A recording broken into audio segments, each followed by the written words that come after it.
ఇస్తామని చెప్పి ఓట్లు వేయించుకున్నాక అధికారంలోకొచ్చి ఇప్పుడు పెంచట్లేదు కాంగ్రెస్ పార్టీ. అందుకే ఎర్రటి ఎండలో ఆడవాళ్ళు నానా అవస్థలు పడి కోటిలోని ఆరోగ్య శాఖ డైరెక్టర్ ముందు 18,000 జీతం ఇవ్వాలని డిమాండ్ చేస్తూ నిరసన తెలుపుతుంటే గొర్రెల్లాగా బర్రెల్లాగా పశువుల్లాగా రోడ్ల మీద బరబరమని ఈడ్చుకెళ్ళి వ్యాన్లల్లా పడేశారు.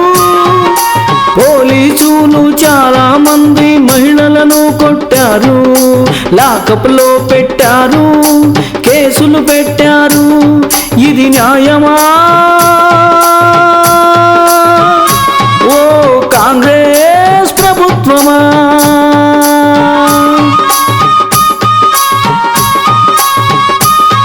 అని అడిగితే ఇంత ఘోరమా ఈ అధికార కాంగ్రెస్ పార్టీ? అరాచకం. కాంగ్రెస్ వాళ్ళు బార్లల్లో ఒక రోజుకు ఫుల్లుగా తాగి తిని 18,000 బిల్లు కడుగుతున్నారు.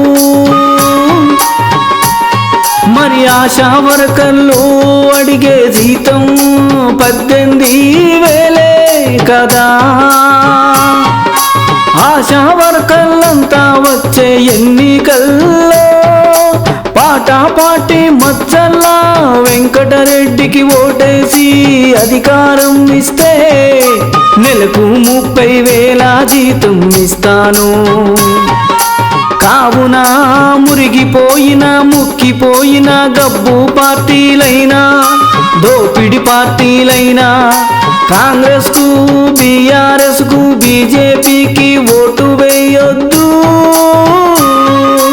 ఆశా వర్కర్లందరికీ పాటాపాటి మచ్చల్ల వెంకటరెడ్డికి ఓటేసి అధికారం ఇస్తే ప్రతి ఒక్క కుటుంబానికి 400 గజాల స్థలంలో అండదిండ కోటి బ్రహ్మాండంగా కట్టిస్తాము.